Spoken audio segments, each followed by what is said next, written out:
under attack. 33 confirmed dead as terrorists target London's transport network. 4 explosions in total, 3 on the capital's underground trains. The whole system is brought to a halt. I thought I wasn't going to get out of this.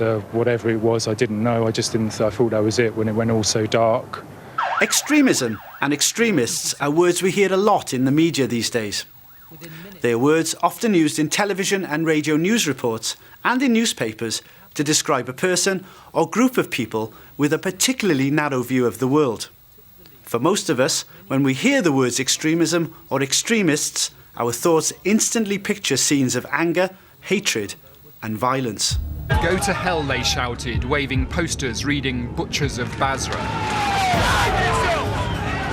And the crowd turned on them. But the animal rights movement has also become linked to what the FBI calls special interest terrorism.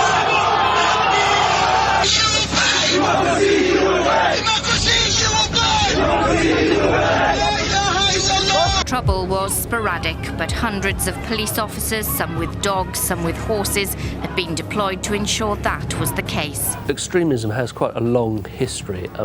All political movements generate more moderate and extreme points of view within them.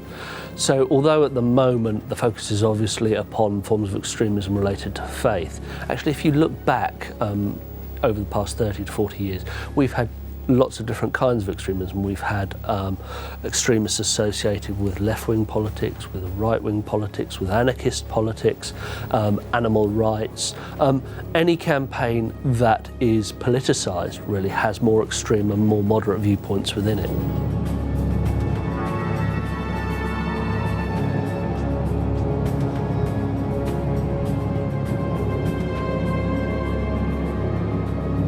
Extremists get their message across by using a mixture of half-truths, distorted information and downright lies. This information is referred to as propaganda. However, propaganda is nothing new.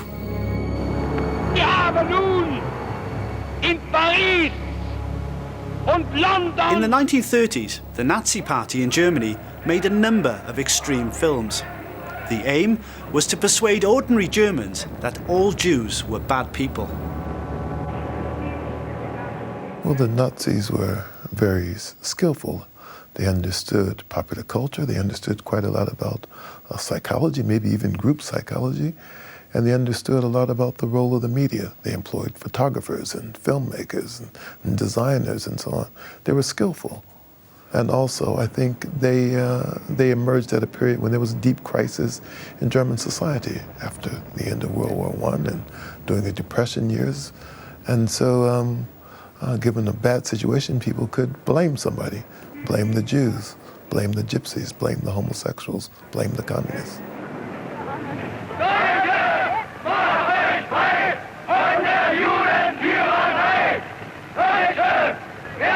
The Nazis used propaganda to seize and maintain power and for the implementation of their evil policies.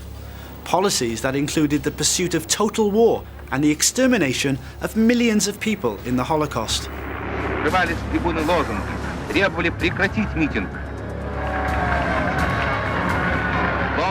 Their cause wasn't limited to Germany. Indeed, the Nazis also had supporters here in Britain. Thankfully, however, most people weren't fooled by their propaganda. In other words, I'm told that Hitler is mad. The films created by the Nazi Party show us how an entire nation can be persuaded to think in a negative way towards a group of people living side by side amongst them. But what about here and now? What methods do extreme individuals or groups use to spread their message?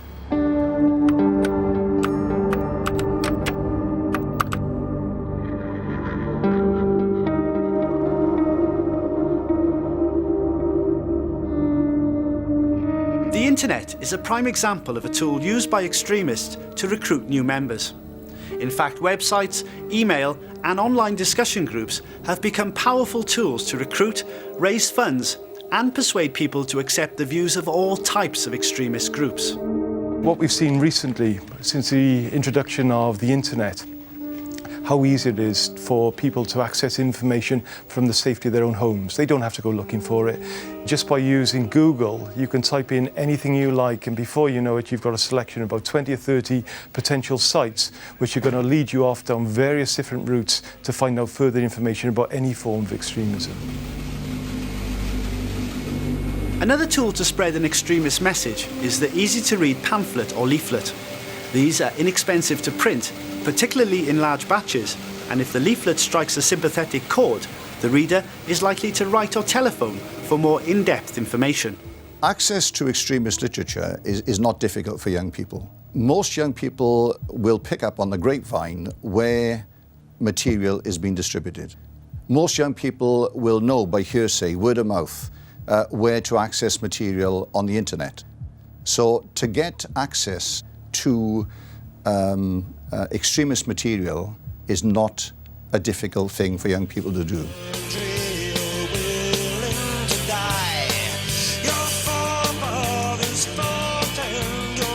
A method that is increasingly used to get an extreme message over to young people is music. Extreme groups try to entice young people to their way of thinking by combining different types of music with narrow-minded messages.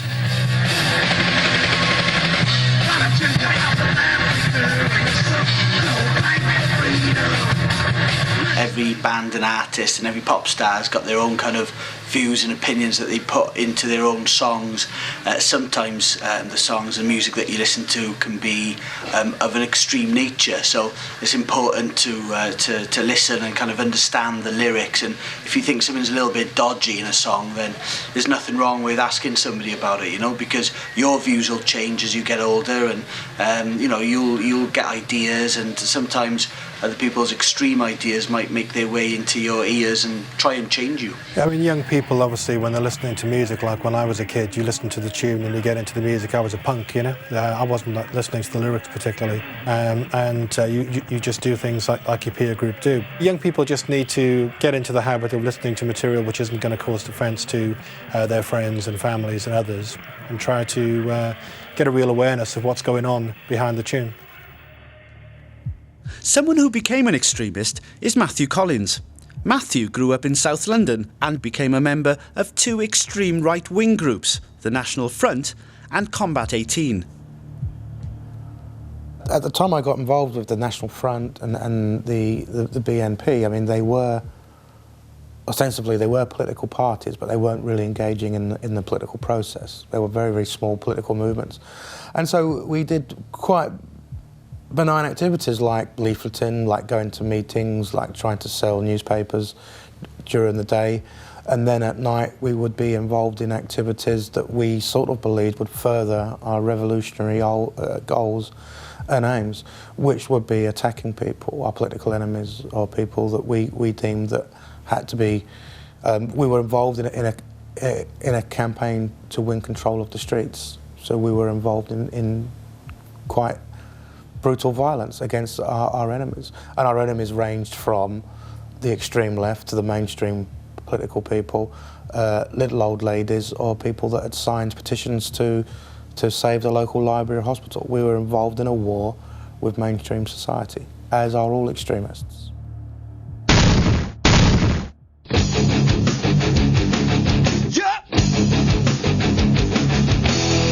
We've heard about different ways that extremists use to spread their messages, but what kind of messages are spread by extreme groups?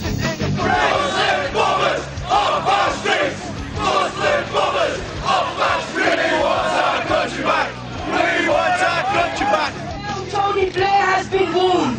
Pull your troops out of Afghanistan. Pull your troops out of Iraq.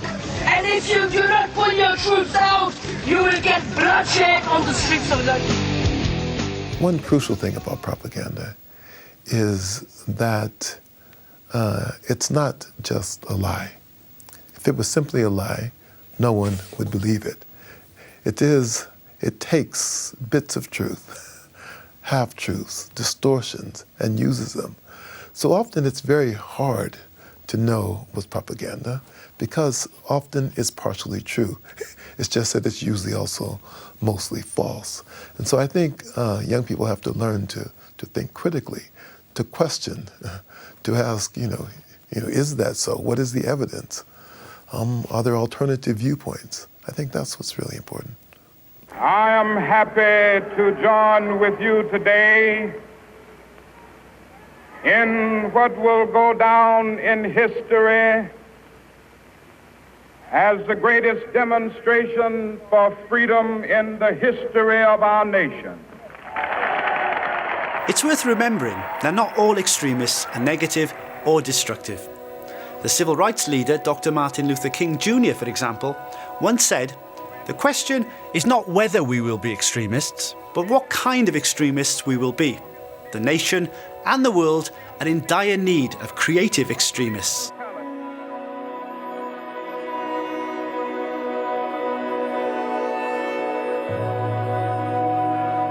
Okay, let's summarise. What do you understand about the words extremism and extremists? In other words, how would you define extremism? Also, how would you handle extreme information? For example, how would you judge what is genuine or false information? And where would you go to get facts about issues? Who should you ask about what is truthful and what is deceitful? It's your call.